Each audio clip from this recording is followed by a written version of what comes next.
देखिए, हुआ कुछ नहीं ऐसा कि मेरे को ये महसूस भी हुआ है और मेरे कार्यकर्ताओं ने भी प्रेशर डाले मेरे पे कि जब भी सरकार बनने का मौका आता है, सरकार बनने के लिए तैयार है, तो पार्टी के अंदर झगड़े पड़ जाते हैं ऊपर। मन में कहीं ना कहीं ये बात आ जाती है मुख्यमंत्री मैंने बनना है, कोई कहेगा मैंने बनना है, कोई कहेगा मैंने बनना है। उसकी वजह से सरकार आते आते रह जाती है। अगली बार क्या हुआ आपने देखा होगा कि इतनी बड़ी लहर तो स्वयं मोदी की भी कभी नहीं हुई जो कांग्रेस की थी। बच्चे बच्चे को पूछते थे किसकी वोट पानी है, कांग्रेस की। चाय वाले को पूछ लो, किसी दुकानदार को पूछ लो, किसी आड़ती को पूछ लो, सब कांग्रेस के गुण गा रहे थे। लेकिन फिर भी सरकार नहीं आई। सरकार क्यों नहीं आई उसका मैंने तो यही हिसाब लगाया कि मेरे साथियों ने भी और मैंने भी कि भाई जब सरकार आने का मौका होता है तो आपस में झगड़े पड़ जाते हैं, लड़ाइयाँ पड़ जाती हैं, जिसकी वजह से सरकार आते आते रह जाती है।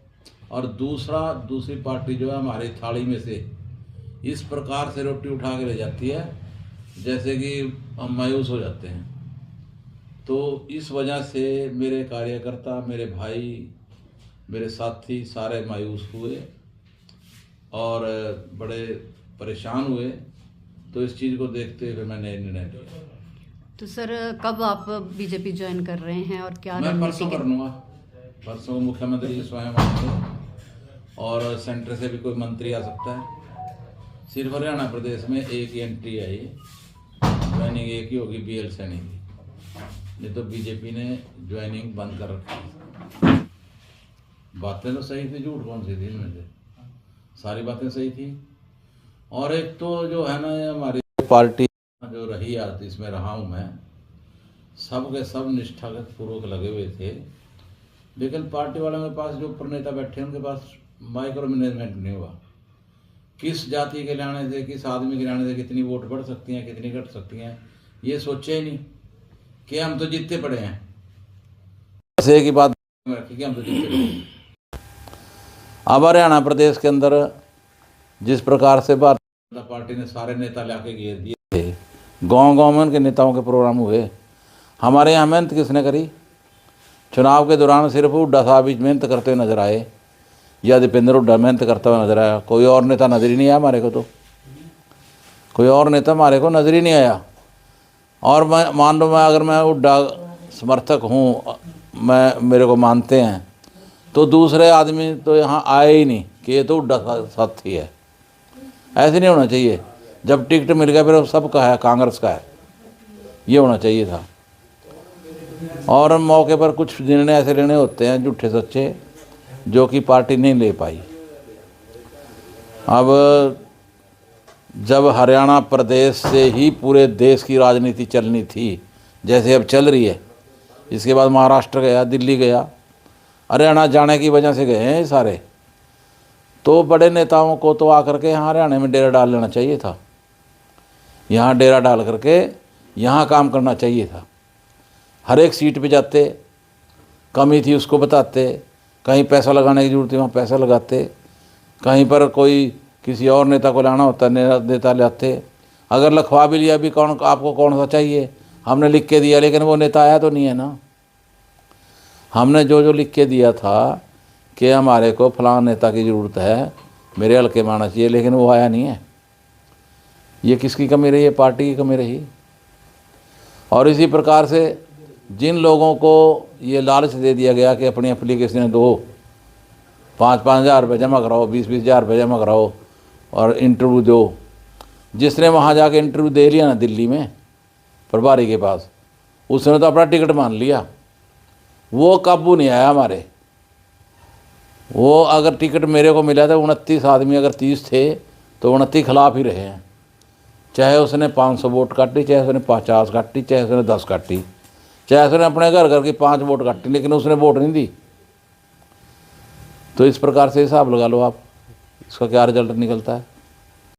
देखिए, संपर्क खूब किया मेरे को, हुड्डा साहब की तरफ से संपर्क हुए, दीपेंद्र ने भी संपर्क किया, लेकिन मैंने उस चीज़ से मैं भागता रहा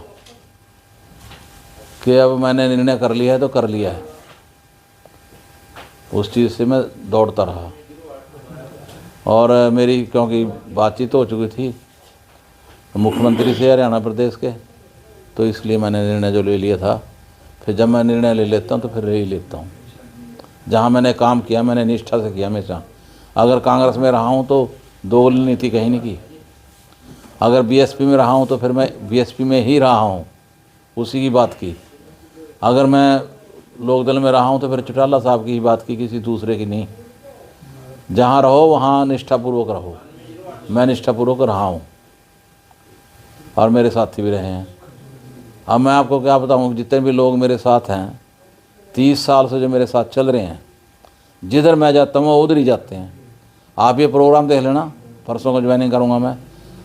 अगर 10,000 से कम आदमी हो तो देख लेना, मैं अकेले जोर लगा रहा हूँ ना। 10,000 से आपको आदमी कम नज़र नहीं आएंगे यहाँ पर। रदौर से नहीं, वो मेरे को क्या साथ देंगे बेचारे, वो अपनी काम कर रहे हैं, मैं अपना कर रहा हूँ। मेरे को कोई द्वेष नहीं है उनसे, उनको भी मेरे से कोई द्वेष की भावना नहीं होनी चाहिए। वो भी मेरे भाई हैं, हमें उससे कोई एलर्जी नहीं है, कोई द्वेष नहीं है।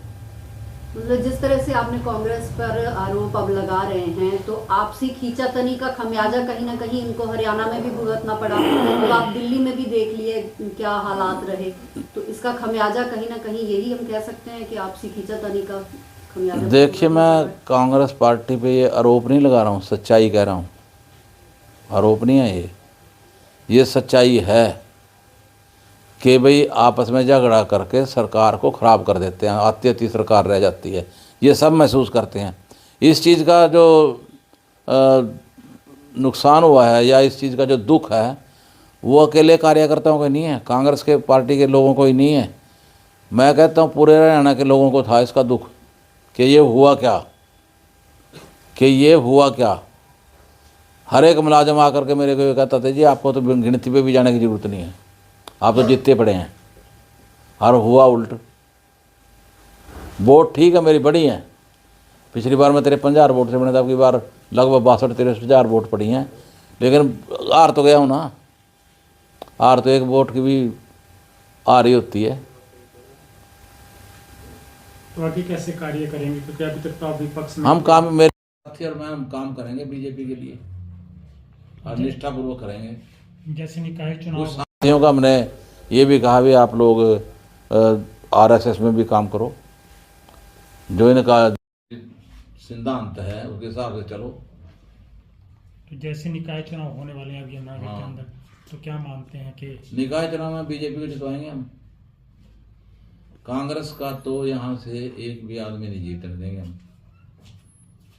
ये मेरे को कांग्रेस के ऊपर नहीं है, ना ही कांग्रेस के नेताओं से मेरे को किसी प्रकार की एलर्जी है, ना ही कोई दुश्मनी है। वो मेरे आदरणीय रहे हैं कांग्रेस वाले भी, और आदरणीय रहेंगे। हुड्डा साहब का एहसान वैसे मैं ज़िंदगी में कभी भूलूं। उन्होंने ऐसे ऐसे मौके पर मुझे टिकट दी है कि मुझे दिल्ली तक भी जाने नहीं दिया, टिकट मेरे घर आ गया। वो एक जो नेता है, जो आदरणीय है, वो आदरणीय है। मैं कांसीराम जी का आज तक उनके बारे में नहीं आज तक बुरा सोचा, वो भी मेरे आदरणीय रहे। चौटाला साहब आज इस दुनिया में नहीं है, लेकिन मेरे आदरणीय रहे हैं। वो ठीक है, समय के हिसाब से पार्टियां बदलती रहती हैं, चेंज करते रहते हैं। अब देश का माहौल ही ऐसा हो गया,